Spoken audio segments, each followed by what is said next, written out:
I now recognize Mr. Garcia for 5 minutes for his questions. Thank you very much, Mr. Chairman, and thank you to our witnesses for being here as well. I want to just start by asking unanimous consent to submit this article from yesterday from Vox into the record. The House GOP's investigations are flopping. And I think this continues to happen, of course, today. So, Mr. Chairman, I'd like to have unanimous consent for that article. I served as mayor of California for the last 8 years. I just got elected to Congress. It's a city of about 500,000 people. And what's interesting is I didn't realize that I would be running for Congress to actually come back to a city council, which is clearly what many of our colleagues here are interested in. And I would encourage folks that are interested in actually running cities to actually run for councils or to run for mayor. It was a great experience, and I appreciate particularly those that are serving on that body. It's not easy work. I also think it's really important that we thank the DC officials that are here.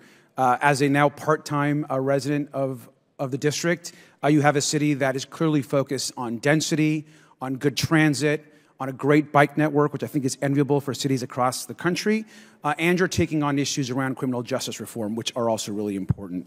I also want to remind this committee of what actually happened in the last couple of years. So we're talking a lot about what happened in the last year, the last 2 years as it relates to crime statistics. We just went through the single largest emergency and loss of life event, the pandemic, in these last couple of years.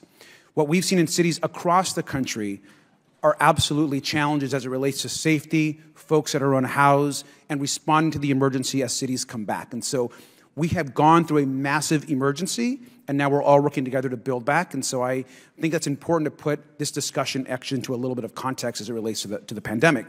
Because if we actually look at 10 years ago, or 20 years ago, or 30 years ago, the data that everyone is actually claiming to know a lot about, DC was actually had more danger and more violent crime back in the 90s and in the early 2000s. It's actually safer today on the data than it was 20 or 30 years ago. And that's a fact, even though some of my colleagues don't want to or not interested in that data, just the data from the last few years ago. Now, when I was mayor, my council passed a landmark Racial Justice and Reconciliation Act in 2020, which is something that was supported by the entire community. It strengthened our police oversight commission as well, which went to the voters, which I'm very proud that they did. And we implemented many of the same reforms as Washington, D.C. has that's been consistent with the George Floyd and Policing Act. And so I think that's really, really important work. When I was mayor, I had a other body or Washington, D.C. Coming at the laws that we pass, I certainly would be pretty upset.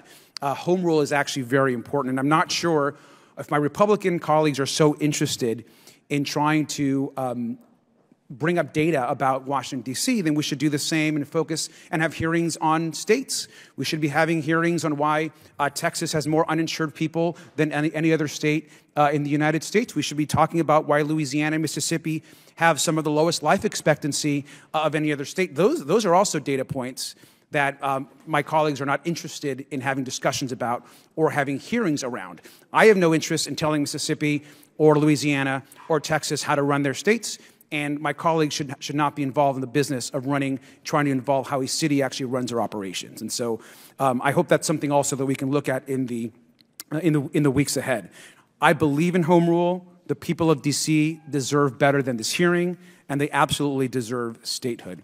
We also know that later on in this committee there'll be a markup process where they're going to try to even roll back more reforms that have been put in place. And I'm not sure what they object to so strongly. Do they object to a ban on chokeholds? Are they objecting to the public release of body camera footage after shootings?